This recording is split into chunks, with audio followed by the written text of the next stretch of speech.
not everything. But let's double down on the line soups vibes. I think there's a lot of option. Like that can give us a lot of the other answers. Yeah. Together. Are we live? Yeah, we are. Yeah? Okay. Are we? Yes.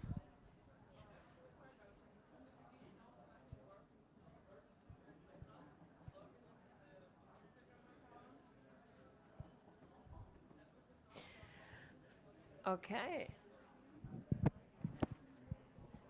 Hello, hello, hello.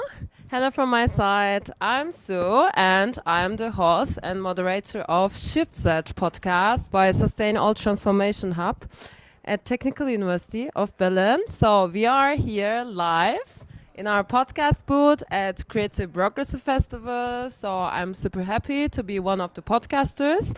And I'm sharing my slot today with Suit Anantula.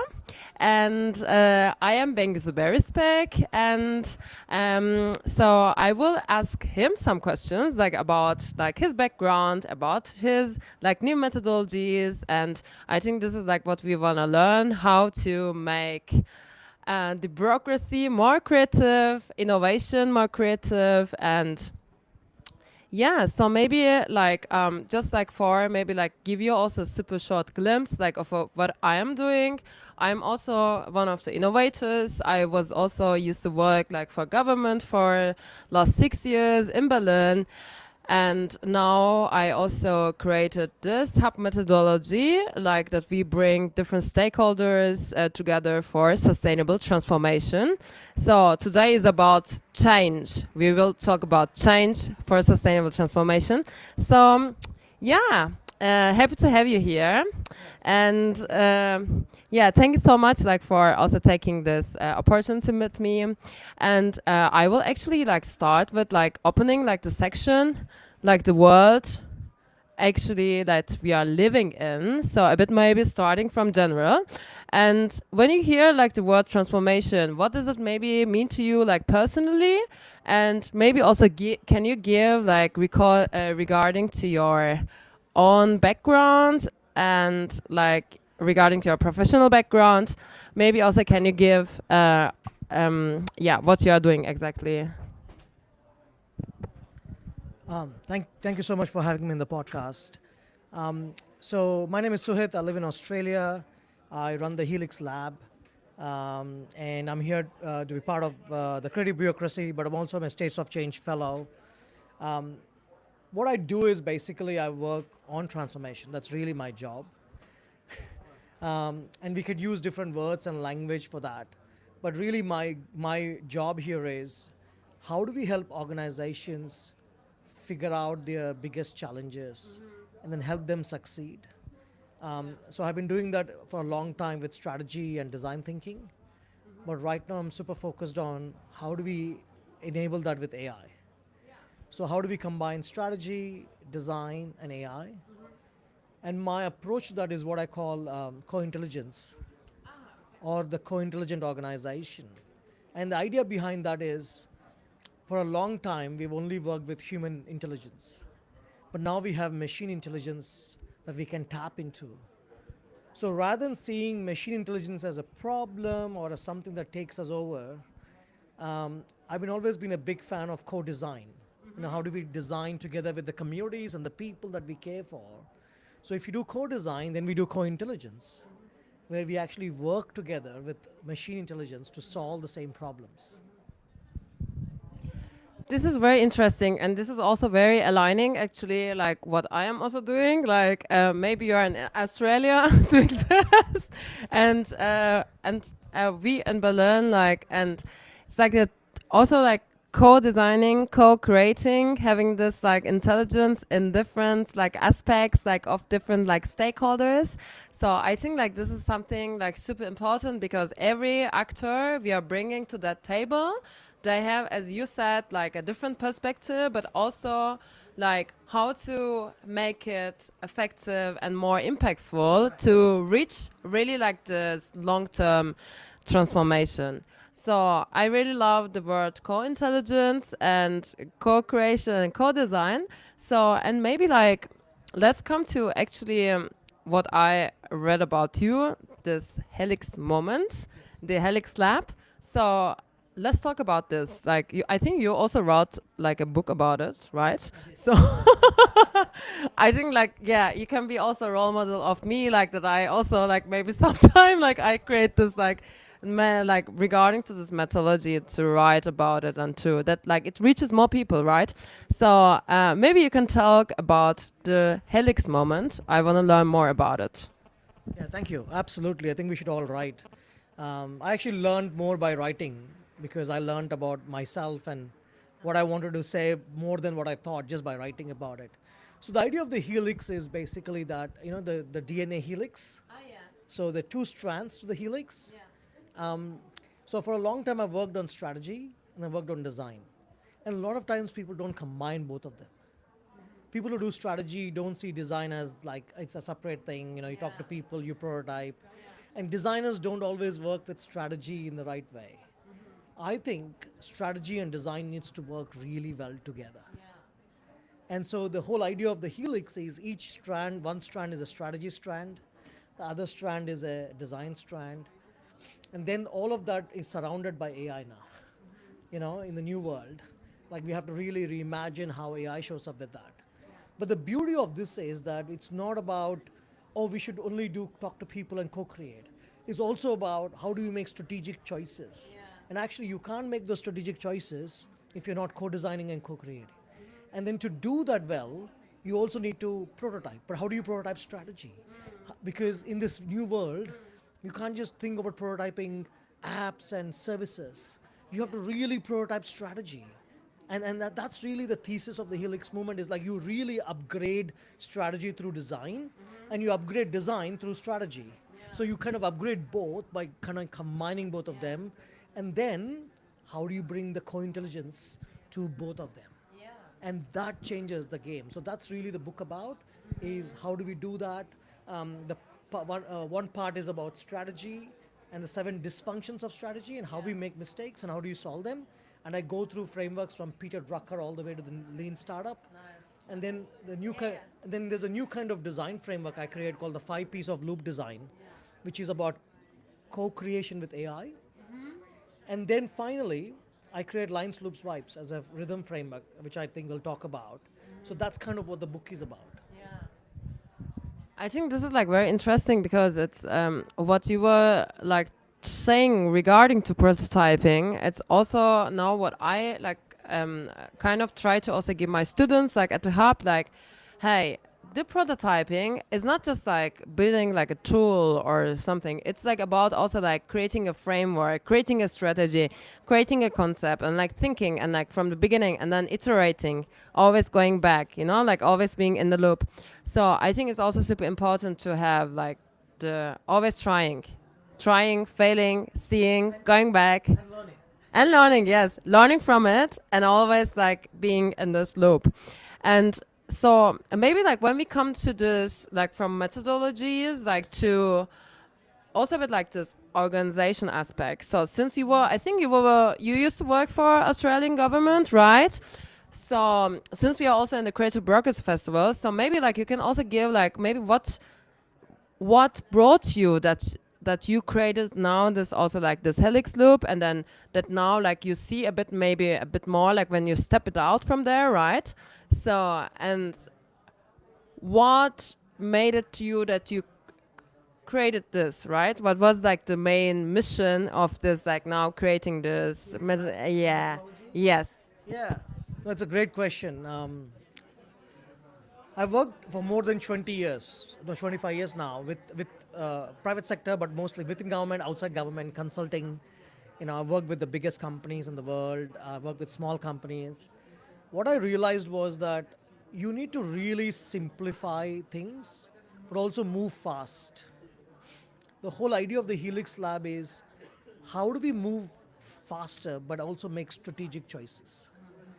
And we always talked about prototyping and co-design, but I think AI has changed the game.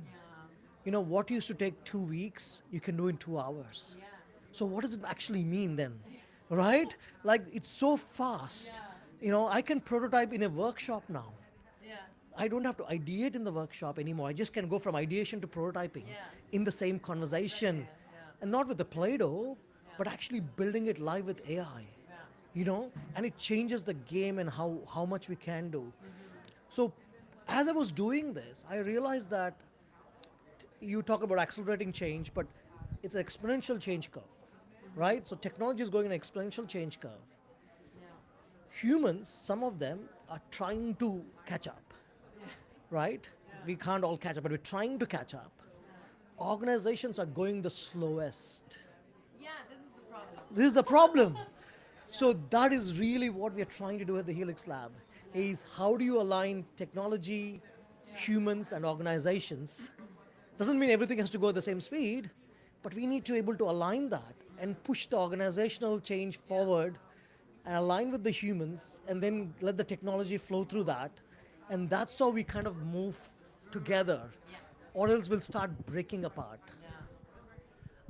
I think like this is like I mean you're in Australia, like we're here, but like it's also super similar because now as my focus was also like how to change, like how to make like a long lasting change in the organizations, in the government. So it was like actually like what I was doing in the public sector was more focusing on like climate transformation. This is like where I built also not just like one as you said, like not just like co-design or like this having this all the time, like a bit also this like coaching perspective of like 15 months. I was like with them all the time, like having in the loop, like they're doing something, I'm like the also observer, but also like helping, like at the same time like creating this like collective movement.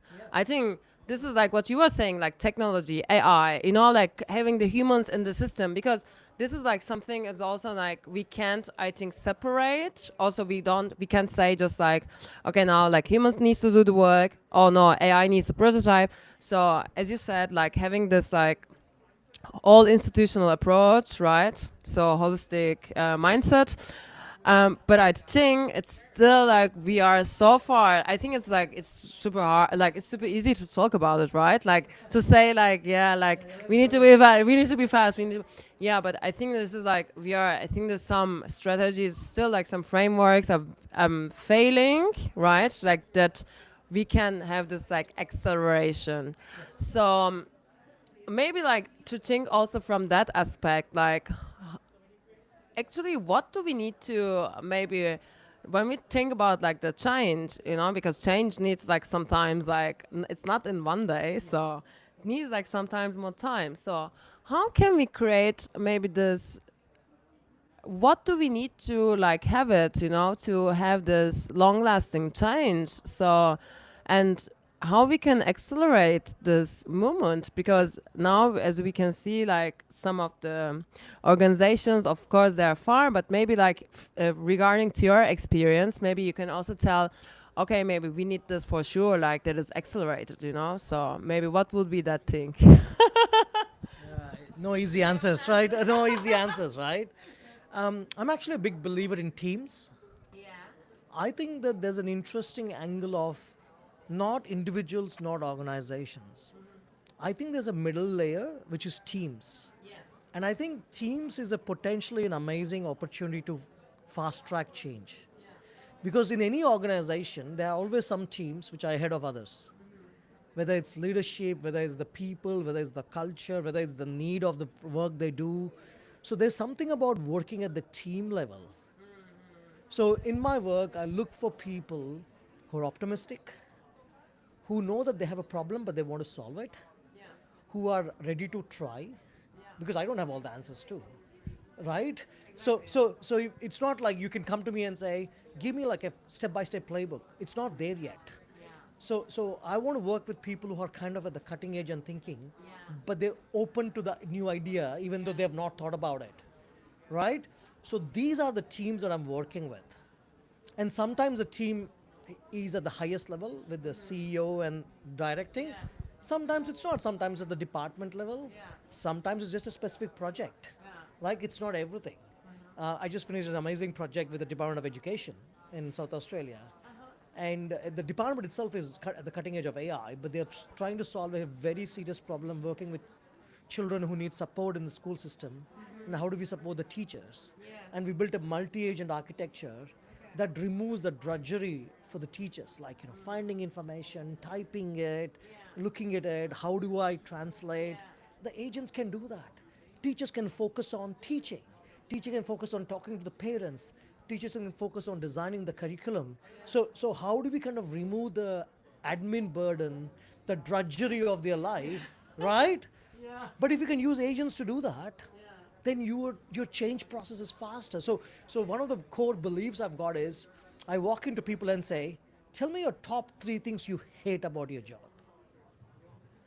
And okay, if you hate things about your job, can we use agents to solve it? And then you do the stuff you love. Okay. I think this is like something, yeah. I think this is like something like where we are going, So this is, I think, what is also like, now I try to also see what is also in my daily life, what like can be automated. So, but it's also super hard to find it. So, because I'm like, sometimes I feel like actually like, since having this like change, like from this change perspective, actually it will be so cool, like to also have like an agent, like all parts of me, that they are like also going to schools, like universities, teachers, like the young generation, also like having this like mindset. So that's why like now I'm actually in this like phase of exploration, what my agent can do. So I think like maybe this is like something like where we are really maybe to have to think of. And so maybe like to short, like for like close, like to close the session, like I'm want to ask you, like, where do you see the hope to, when you imagine, for example, you back to Berlin in 2045, right? So what will we imagine like when you come back to Berlin, like from Australia, or maybe you can also talk from an Australian perspective. Where do you see the hope? Like, did we change maybe until then so much? Like, do we have all agents, or like what is like this? Yeah, maybe. I think it's a great question. I haven't thought deeply, but so I'll have a go. I see the future very differently, that it will be different than what we are right now. It's hard to say what it'll be, but there'll be a lot more machine intelligence in our lives. So I think the few things that will happen in 2020, 2045. I think we continue to push what it means to be human, and we need to really, really focus and understand and ask that question, what does it mean to be human? And I think the more deeper we go, the more it's a meaningful answer we have to find. Because you can't say that a lot of things that we have been doing, it'll go away. So we have to find something deeper to find purpose and what it means to be human. The second thing, and this is the exciting part for me, is you pick an area. I know you like about sustainability and change. Tick all the 5 to 10 problems. Now imagine machine learning and machine intelligence supporting you to solve them. Right? Right? Like, for example, last week or 2 weeks back, OpenAI solved an 80-year-old maths problem that humans have not been able to solve for 80 years. Now imagine using that to solve sustainability challenges, new scientific breakthroughs, right? New ways of solving energy, new ways of looking at creating new value. So if we can power machine intelligence to the purpose that we want and solve the biggest challenges that we are facing, that will be a great future. And everybody can decide what that purpose is. Like, I'm not here to tell you what your purpose is. But I think we have to reframe this idea of going away from job losses and all that bullshit to really thinking we have now amazing power at our hand. Let's pull it to the core problems that we care. Whatever problems you care. Like, we all have different challenges and opportunities. So whatever you think Berlin wants to be, whatever I think Australia wants to be, right? But it's more about enabling that. So that's where the co-intelligent organization is really key for me. I strongly believe that by 2045, that becomes the norm, that we only do is 20 co-intelligent organizations. You have machine intelligence supporting you, teams, entire organizations, and we achieve things that are humanly not possible. like we go beyond human capability to a next level capability, and the co-intelligent organization enables us to achieve these amazing goals.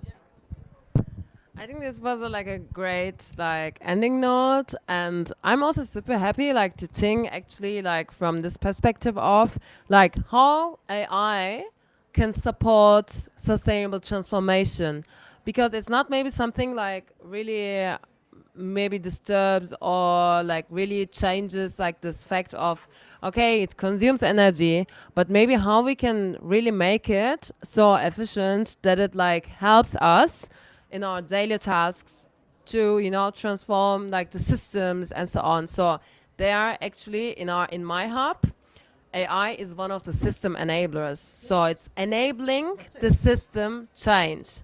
So yeah, so and maybe like on this note, thank you so much. Like also maybe sharing this talk with me, and I would also maybe add with our motto, like from Sustainable Transformation Hub, think global, act local, transform with Sustain All. So from Australia to Berlin, building bridges. Thank you so much, and yeah, and hear you soon. Thank you. Thank Cheers. you. Bye bye. That was great. Nice. Yeah, it was nice, short, and crispy, right? Yes. So, and maybe we can. I stop this one. So, regarding to the, yeah, is it still running, or how do we do it? No, no, is it still running? Ah. Is somebody else coming? Yes, actually somebody else coming. Let's see. But is Thank he you. coming?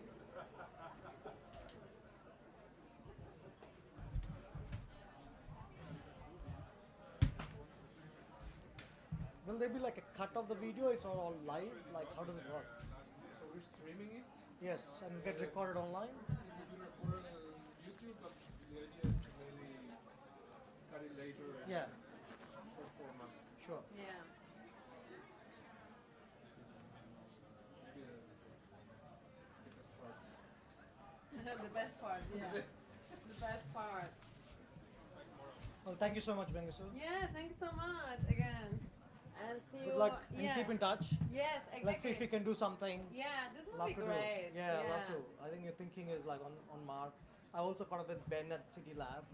I've got some ideas to share with him about what we can collaborate on Yeah. open source architectures for government. Yes. I mean, like I'm, as I said, like I'm super open, like to co-create. Yes. So Yeah. I'm like I'm based here, so but I would love to expand the network and like build actually